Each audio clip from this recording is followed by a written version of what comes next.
in a very good physical condition. Their ability to get back into the craft, whether they fall out of a tinny, whether they fall off their craft. You know, a 50-foot cruiser goes down the Broadwater and tips them out of their canoe and they get back, try to get back in, they can't. It is more challenging. And also it's appropriate that you wear the right type of clothing for what you're doing. If you're wearing a big woolen jumper and you fall in the water, it becomes very heavy. Right? So as a value add to what we do, we bought the Thundercat, brand new, came in from South Africa, special order. We've got side ridden and then a race prepped Daihatsu motor, 50 horsepower. We deleted the Revliner because it was better for the boat, and that's sort of had designed, and obviously then had the internals of the engine reworked, strengthened tiller arm, deleted the kick up for the engine stand, stainless steel propeller, you know, the regular sort of stuff. When I ordered it, I specifically said to the supplier that I wanted it in race prep mode. I need to be able to drive it as it needs to be driven, and that's the point of, you know, while this isn't a rescue boat, I'll be particular that it's not a rescue boat, but we did use it to assist people in the water, provide safety on the water, and keep an eye on people, particularly that I am commercially qualified to do that, and had lots of experience. It really helped out the organisers, whether they be state-based, national-based. You know, we sort of help aggregate organisations. We help some privateers, so who run their own private races, still quite properly, you know, excess of 200 paddlers sometimes, and then also the national organisations that run, you know, the national comps, and then other bits and pieces like that. So very widely used, very helpful to a lot of people.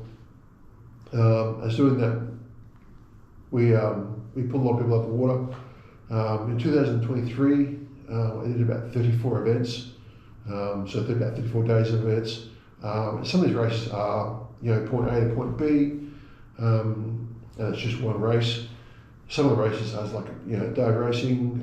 We did the Pan Packs in 2023, so, you know, very well received by a lot of the clubs and particularly a lot of the paddlers, and did sort of become a little bit iconic for us.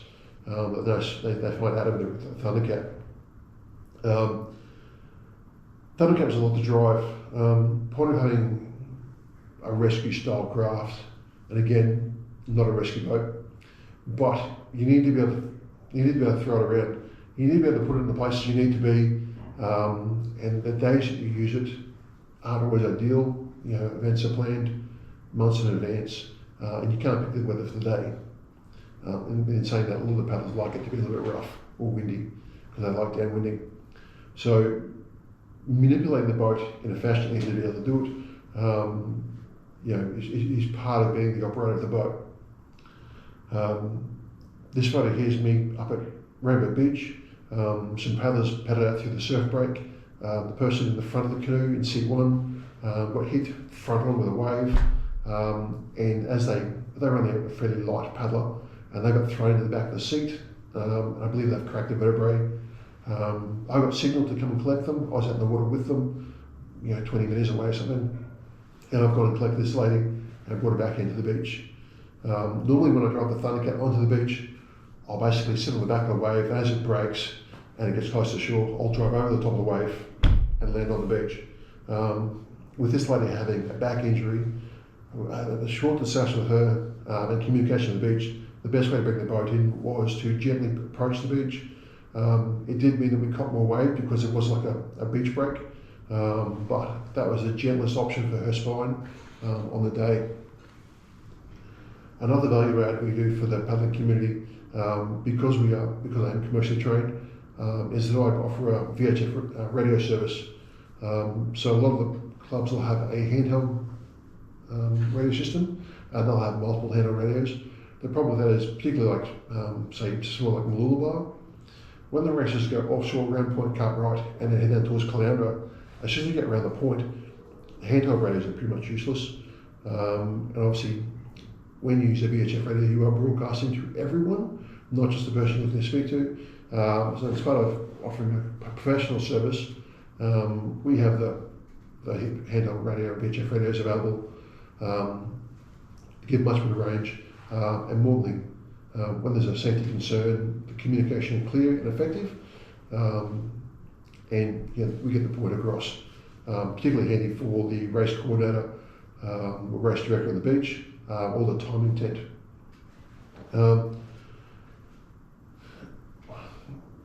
Being a very, said how committed I am to education, part of another service we offer is that we put out the weekend weather for South East Queensland, particularly from Mooloolaba down to New South Wales border. Been doing this for years. I used to do it for the previous organisation. Again, it's about providing education so that you can make informed decisions, and really, I guess with the rise of access to the phones and access to the internet and apps, people use a whole lot of apps on different things. The weather's really something you don't want to screw around with. So I have a particular technique that I use to put the information on our website, and I screenshot it all. So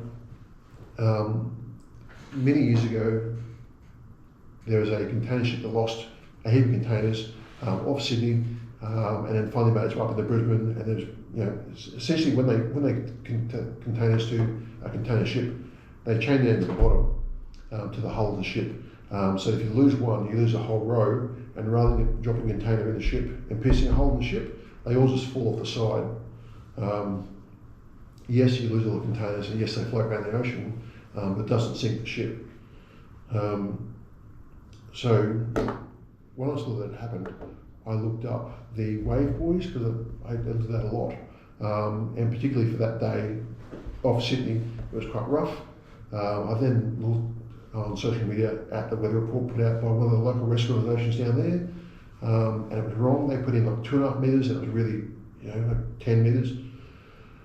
So I've contacted them in a private message. I said, hey guys, look, you've really stuffed this up. You've put the weather as this. I don't know if it was a typing or not, but this is the screenshot from the Sydney wave buoy, and it's significantly different.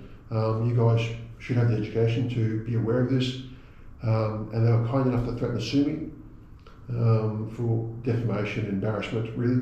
Not only did they do that, but they were vindictive enough to then contact the organisation that I worked for and try and get me stood down and punished.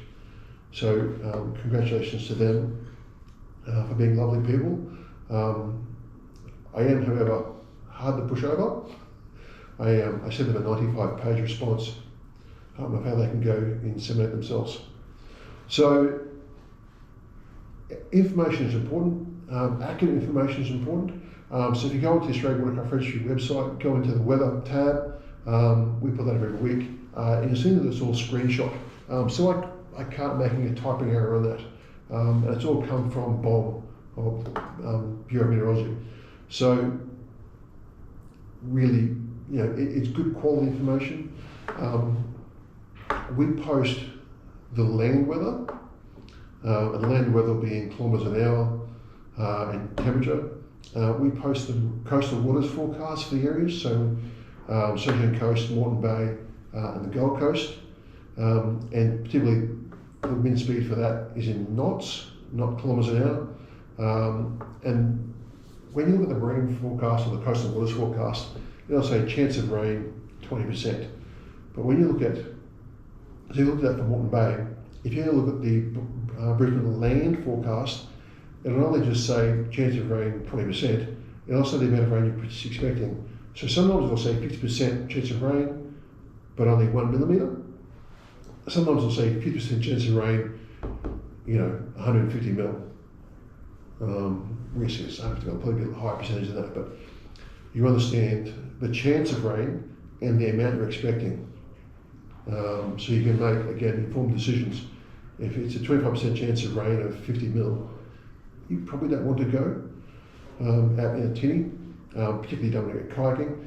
But again, it's informed decisions, and then land forecast, you get a marine coastal waters forecast, you'll get the tide times. Tide times are pretty simple, but then we put up the wave buoy information.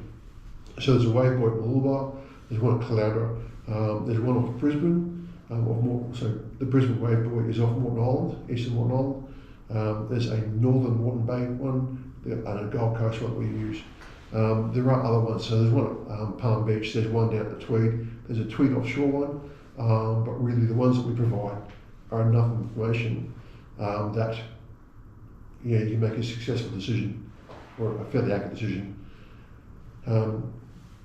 If I post the forecast on the website at Friday afternoon or Friday morning or whatever I post it at, no matter what time you go and have a look at it, say you wake up Sunday morning like, shit, I'm going to pop and check out this forecast. You can go into the website and go, oh, hang on, I'm going to Moreton Bay, this was put out Friday. If you click on that image, it will take you into the Bond website to where we got that image from, and it'll give you the current information and also give you the time and date of when it's put up. So there's the weather forecast put out about 4:30 in the morning. They put another one out, about lunchtime, and then one in the afternoon. If there's a lot of weather developing, they'll do it more often than that. So again, even if the information, I only got the information, early in the weekend, anytime during the weekend you can go back into the website, collect the information, click through, and get the current update. So again, that's important. So we try and make it a bit of fun.